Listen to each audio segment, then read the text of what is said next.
बढ़ेंगे कुछ अन्य खबरों का जिक्र। बंगाल का सियासी पारा हाई है क्योंकि यहां पर ममता चुनाव हारी हैं, तभी से सियासत दिख रही है। लगता है ममता और उनकी पार्टी में सब कुछ ठीक नहीं चल रहा है। 2 दिन में टीएमसी के 2 सांसदों पर हमले हुए हैं, अंडे से अटैक हुआ, मारपीट हुई, काले झंडे दिखाए गए। टीएमसी के 2 सांसदों पर अटैक के खिलाफ पार्टी आज वार्ड और ब्लॉक स्तर पर प्रदर्शन कर रही है। अपने नेताओं पर हुए हमले के खिलाफ ममता बनर्जी खुद सड़क पर उतरेंगी। 2 जून को कोलकाता में खुद वो धरना प्रदर्शन भी करेंगे। टीएमसी बीजेपी पर हमला कराने का आरोप लगा रही है, जबकि बीजेपी का कहना है कि ये टीएमसी के खिलाफ पब्लिक का आक्रोश है। अभिषेक बनर्जी पर हमले के आरोप में पुलिस ने जिन हमलावरों को गिरफ्तार किया उनके राजनीतिक कनेक्शन भी सामने आए हैं। सूत्रों से खबर कि गिरफ्तार किए गए कम से कम 4 आरोपी कभी टीएमसी की पूर्व विधायक अरुंधति मैत्रा के करीबी थे। टीएमसी सांसदों और नेताओं पर हमले की वजह से ममता गुस्से में उबल रही हैं। उन्होंने साफ कर दिया कि वो इसे नहीं सहेंगी। कल वो 2 जून को कोलकाता में धरने पर बैठेंगी। उधर बंगाल सरकार में मंत्री दिलीप घोष ने ममता और टीएमसी पर हमला बोला है। प्रधानमंत्री ने कहा था कि बदलाव की राजनीति करनी है, बदले की नहीं, लेकिन ये बदले की राजनीति चल रही है। एक बात बड़ा स्पष्ट कर देना चाहता हूं कि ये स्टेट और सेंटर हुलिगनिज्म और टेररिज्म है, ये आतंकवाद है जो फैलाया जा रहा है और लोगों के मन में एक डर फैलाया जा रहा है। पुलिस क्या करेगी? हम लोगों का ऊपर जितना दर्जनों आक्रमण होता था, गाड़ी तोड़ता था, सारे आम मारते थे। हमारे एमपी खगन मुर्मू का सर फोड़ दिया गया था। पुलिस उस समय भी था, लेकिन गुंडों का राज था। आज लोग इनके व्यवहार से इतना नाराज हैं। हम तो बोल रहे हैं आप घर से मत निकलो ना, चुपचाप रहो और प्रोवोक मत करो लोगों को। और भी बुला रहे हैं संघर्ष को, जो आप लोगों ने किया 15 साल सबको मालूम है। इसलिए मैं कह दिया इनको कि मान लीजिए टीएमसी के लिए अभी भी लॉकडाउन चल रहा है, घर से मत निकालिए, उसी में आप ही लोगों का हित है। तो वहीं मौसम विभाग के पूर्वानुमान के मुताबिक प्रदेश में आंधी तूफान की आहट देखने को मिल रही है। इंदौर में भयंकर तूफान देखने को मिला, ऐसा तूफान जिससे दिन में अंधेरा छा गया। तूफान के साथ ही धूल का गुबार दिखा, जिससे दिन में अंधेरा रहा। राजस्थान जैसा तूफान इंदौर में दिखा। मौसम विभाग ने आने वाले दिनों में आंधी और बारिश का अलर्ट भी जारी किया है।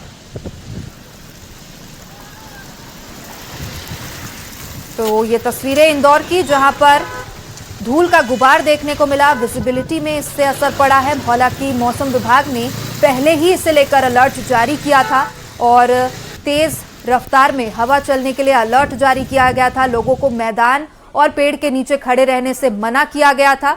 और इसके साथ ही ये तस्वीरें भी सामने आई हैं। तेज हवा के चलते कई जगह पेड़ भी गिरे नजर आए हैं। तूफान के साथ धूल का गुबार पूरे शहर में उठता दिखाई दिया, जिससे दिन में ही शाम जैसा एहसास होने लगा।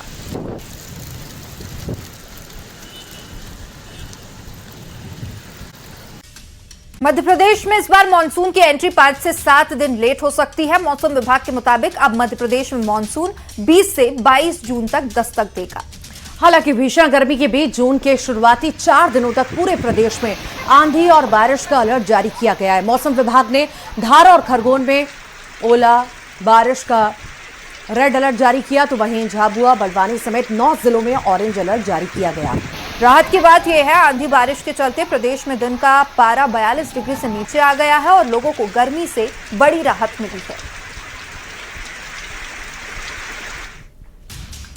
एमपी में एक बार फिर से चुनावी सरगर्मियां देखने को मिलेंगी। दरअसल प्रदेश की 3 राज्यसभा सीटों के लिए आज से नामांकन प्रक्रिया शुरू हो चुकी है। हालांकि अभी तक ना तो कांग्रेस और ना ही बीजेपी ने अपने उम्मीदवारों का ऐलान किया है। इन सीटों पर नए सदस्यों के चुनाव के लिए 18 जून को मतदान कराया जाएगा और 18 जून को होगी काउंटिंग और नतीजे भी आएंगे। एमपी में एक बार फिर से चुनावी सरगर्मियां देखने को मिलेंगी। दरअसल प्रदेश के 3 राज्यसभा सीटों के लिए आज से नामांकन प्रक्रिया शुरू हो गई है। हालांकि अभी तक ना तो कांग्रेस और ना ही बीजेपी ने अपनी उम्मीदवारों का ऐलान किया है। दोनों ही पार्टियों में मंथन का दौर चल रहा है। आपको बता दें कि 21 जून को एमपी की 3 राज्यसभा सांसदों का कार्यकाल खत्म हो रहा है। ऐसे में तीनों सीटों पर चुनाव होना है, जिसको लेकर सियासी गलियारों में बयानों का शोर शुरू हो चुका है। चुनाव आयोग के अनुसार उम्मीदवार 8 जून तक नामांकन पत्र दाखिल कर सकेंगे। नामांकन पत्रों की जांच 9 जून तक होगी। 11 जून नाम वापस लेने की अंतिम तारीख तय की गई है। इन सीटों के लिए मतदान 18 जून को सुबह 9 बजे से शाम 4 बजे तक कराया जाएगा। उसी दिन शाम 5 बजे से काउंटिंग शुरू होगी और नतीजे भी आ जाएंगे। मध्य प्रदेश में राज्यसभा की जिन 3 सीटों का कार्यकाल खत्म हो रहा है, उनमें बीजेपी के जॉर्ज कुरियन और सुमेर सिंह सोलंकी और कांग्रेस के दिग्विजय सिंह शामिल हैं। इन सीटों पर नए सदस्यों के चुनाव के लिए 18 जून को मतदान कराया जाएगा। विधानसभा में बीजेपी के मजबूत संख्या बल को देखते हुए पार्टी 2 सीटों पर मजबूत स्थिति में मानी जा रही है, जबकि कांग्रेस अपनी 1 सीट बचाने की रणनीति पर काम कर रही है। निश्चित तौर पर मैं समझता हूँ चर्चाएं लगातार चल रही हैं और प्रदेश कांग्रेस और AICC मिलके मैं समझता हूँ कि जो भी सही निर्णय है, ये क्योंकि 8 तारीख तक नॉमिनेशंस होना है, तो जो भी सर्वसम्मति बनेगी उसके अभी तो दिग्विजय सिंह जी हैं आज की तारीख, और मैं समझता हूँ कि जो स्थितियाँ हैं उसमें दिग्विजय सिंह जी ऐसी संभावनाएं दिख रही कि शायद उन्हीं को कांग्रेस राज्यसभा के लिए एक बार भेजे। बीजेपी और कांग्रेस दोनों तरफ से राज्यसभा प्रत्याशियों के नामों पर मंथन किया जा रहा है। सूत्रों की माने तो कांग्रेस अपने प्रत्याशी का ऐलान 4 जून तक कर सकती है। कांग्रेस में दिग्विजय सिंह के नाम की चर्चा फिलहाल ज्यादा है। हालांकि दिग्विजय सिंह ने फिर से चुनाव लड़ने से मना कर दिया है। उधर बीजेपी की ओर से भी अंदर खाने मंथन किया जा रहा है। कांग्रेस में कई चेहरे हैं जो चुनाव की रेस में माने जा रहे हैं, लेकिन अभी खुलकर कोई भी कुछ बताने को तैयार नहीं है। अब देखना होगा बीजेपी और कांग्रेस की ओर से किसे मैदान में उतारा जाता है। न्यूज़ 18 के लिए ब्यूरो रिपोर्ट। नमस्कार, स्वागत है आपका। 3 का तरकश देख रहे हैं आप। मैं हूं आपके साथ वैभव कृष्ण भोंडले। समान नागरिक संहिता पर मुख्यमंत्री डॉक्टर मोहन यादव का बड़ा बयान आया। सीएम ने बताया कि समान नागरिक संहिता UCC को लागू करने के लिए प्रदेश में समिति बनी है, जल्द लागू होगी। समान नागरिक संहिता सभी धर्मों के नागरिकों से सुझाव भी लिए जाएंगे। प्रदेश सरकार ने प्रक्रिया शुरू कर दी है।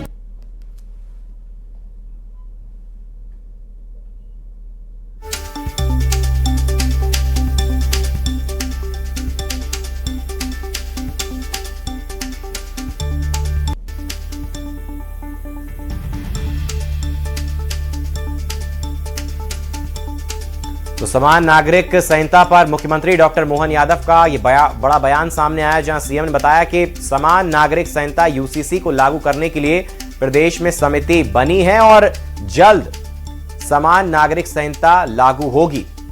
साथ ही उन्होंने ये भी कहा कि सभी धर्मों के नागरिकों से सुझाव भी लिए जाएंगे। प्रदेश सरकार ने प्रक्रिया को शुरू कर दिया है। तो ये बेहद बड़ा बयान मुख्यमंत्री डॉक्टर मोहन यादव का समान नागरिक संहिता पर, UCC पर।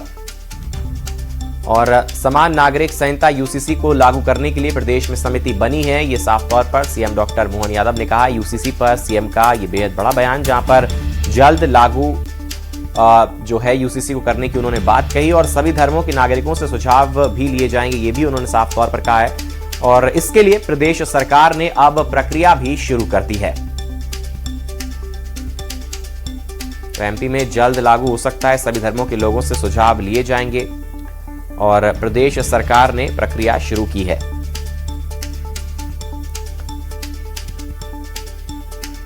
तो समान नागरिक संहिता पर मुख्यमंत्री डॉक्टर मोहन यादव का यह बयान आया है। प्रदेश सरकार ने प्रक्रिया को शुरू कर दिया है, सभी धर्मों से सुझाव भी लिए जाएंगे। समान नागरिक संहिता UCC को लागू करने के लिए प्रदेश में समिति भी बनी है और जल्द इसे लागू भी किया जाएगा। हालांकि देखने वाली बात होगी कि कब तक इसे लागू किया जाता है, लेकिन साफ तौर पर यह सीएम ने कहा है कि सभी धर्मों के नागरिकों से सुझाव भी लिए जाएंगे और प्रदेश सरकार ने प्रक्रिया को भी शुरू कर दिया है।